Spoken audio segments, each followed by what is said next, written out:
Why do you think foreigners are warned against dating single moms in the Philippines? Do you think single moms have a bad reputation in the Philippines? In your honest opinion, why do you think there are a lot of single moms in the Philippines? Why do you think foreigners are warned against dating single moms in the Philippines? I just say it kanina that because a lot of single mom, they just looking for foreigners to support their needs and their kids. But again, all not all single moms are like that. They can love you genuinely and unconditionally. Aside from that, what else? They just looking for foreigners kasi for money. For money. Yeah, for money only. No other reason, just Yeah. for money. Yeah, just for money. Okay. Yes. Okay. In your honest opinion, why do you think there are a lot of single moms in the Philippines? Maybe because they pick a wrong guy. They pick a wrong one. They pick a wrong guys. That's why there's a lot of single mom here in the Philippines. Yeah. Okay.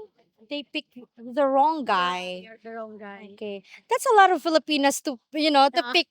I think those it's only one guy that Because here in the Philippines talaga, there's a lot of single mom out there, especially in my age.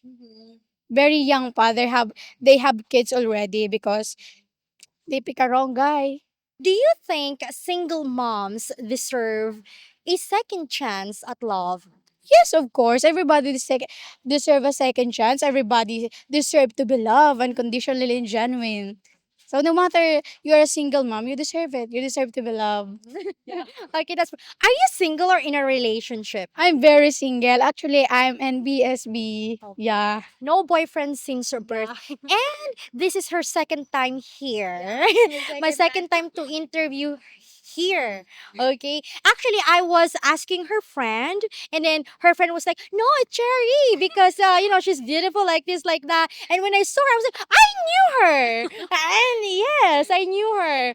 Oh my goodness. But yeah, what are you looking for in a guy? I think God fearing. First, God fearing and family oriented, and a guy who can love me very unconditionally and who can accept my flaws just the way I am. If you've given a chance, okay, to do something to lessen the number of single moms or to avoid, okay, to avoid having bigger numbers of single moms in the Philippines, what would it be? Siguro, let's take mm, condo. If you do that, you may use condom so we can avoid pregnancy. Okay. Just condoms? Yeah, yeah. How about sex education? Yeah, sex education also because we need to empower you to know about the sex education here in the Philippines so they are warned and know their limits. Do you think single moms have a bad reputation in the Philippines? No. Okay, that's quick. No, I love that, mom. Okay, second, why do you think foreigners are warned against dating single moms in the Philippines? Maybe because Filipinos mindset is they want their financial Okay, money, money, money, money. Okay, financial support. but do you think, mom, all single moms, all single Filipinas are like that?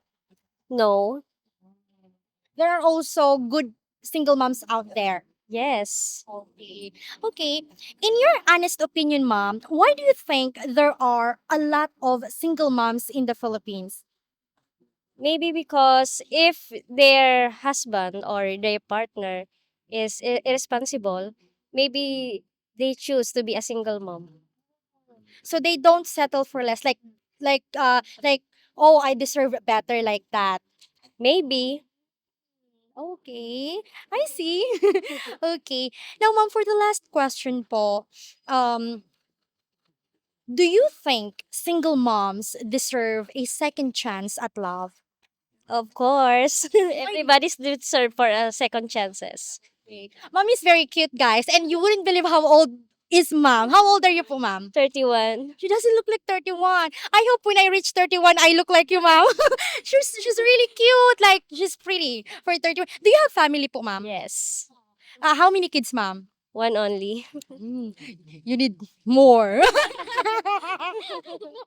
In your honest opinion, why do you think there are a lot of single moms in the Philippines? Some men here in the Philippines are not contented to one. Oh, they're not contented to one. Okay. And you? I think some single mom or they're not having a lot of awareness din po about sexual education. Sexual education, um, lack of, what do you call these? Lack of awareness about sex education, right? Okay, I see. Okay, that makes sense. Thank you. Thank you. Now, do you think single moms deserve a second chance at love? Yes, of course. Yes, and you? Yes, of course. Why do you think so? Because they deserve to be loved and they deserve happiness despite of being a single mom. Both singles or have boyfriends? Single. Have boyfriend po. Okay, how long have you been single? No. Since birth? No. You had boyfriend. Okay, so how long have you been single? Last month. Last month. Oh, okay. What courses are you taking? Office administration. The same? Okay. Graduating? Yes. Oh, advance congratulations for the two of you. Well, anyway, good luck and thank you so much for having this interview with us. We've been here for like an hour. Yes, I'm sweating in, everything. Thank you so much. They're the first one that we interviewed this afternoon. So thank you so much. Thank you so much. Hopefully, we earned your subscription. And also, if you like our content, please consider becoming a member for exclusive videos. Thank you for watching and take care, everyone. Bye bye. Beautiful reflections